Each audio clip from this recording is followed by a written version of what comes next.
If you have Microsoft Outlook installed and you'd like to use that for your internet email account, it's very easy to configure. First, open Outlook, and if it's the first time you've run Outlook, it'll walk you through this wizard. And we would like to configure an email account, yes.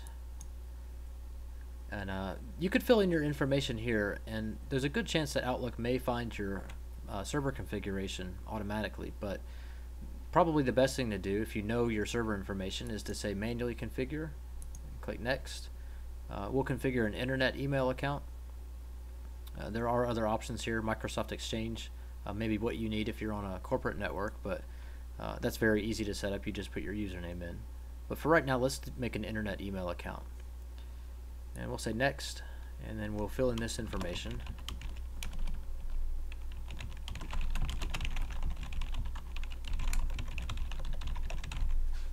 Our account type is a POP3.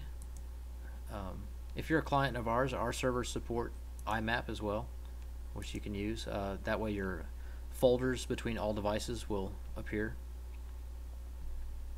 We can use POP3 though, it works just fine. And you'll want to give it your mail server for incoming mail and outgoing mail. If you're a hosting customer of ours, it's going to be mail.yourdomain.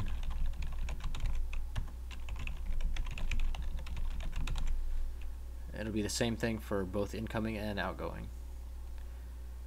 On your username, again, if you host with us, it's going to be your complete email address. And then you'll enter your password. And you could have Outlook remember your password so that you don't have to type it every time you send and receive. At this point, we could test our account settings, but there's a couple things that you'll need to change in order for that to be successful.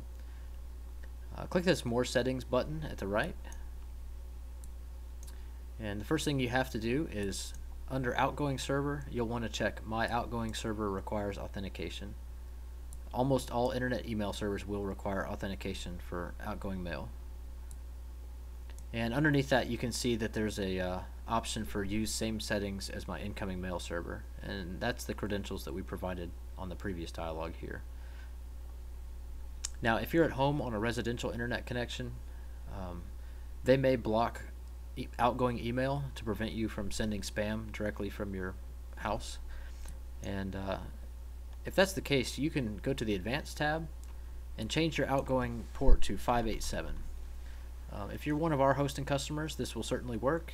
It may not if you're not hosting with us. If you're using a different mail service provider, you'll need to check with them to see if they provide you an alternate port. And I'll click OK, and then I'll go ahead and click Test Account Settings, and you'll see Outlook will log on to the incoming server, and then it'll send a test message using the outgoing server, and both of those completed. So I'll click Close and Next, and that noise you heard was my phone receiving that test message, and I'll click Finish. And once we're finished, we can send Receive, and you'll see that test message arrive. Now, one thing you may want to do if you do have a phone or you have another computer that checks the same mailbox is you may want to go to Tools and Account Settings. Under the Email tab, select the email address that you have and say Change. It'll bring us back to this dialog with the settings.